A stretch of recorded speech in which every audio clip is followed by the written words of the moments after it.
Hello guys, in this video I'm going to show you how to find fantasy books on the Everand application.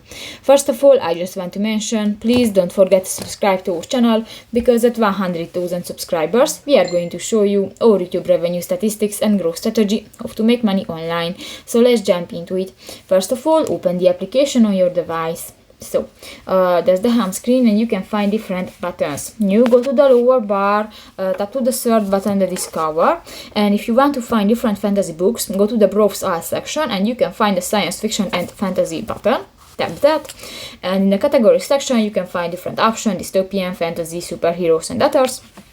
You can find different books, for example Onyx and Storm, and you can save it later, you can check the ratings, you can find a short recommendation, and you can read the book. So that's pretty much it for this video, guys. See you in the next one. Bye bye.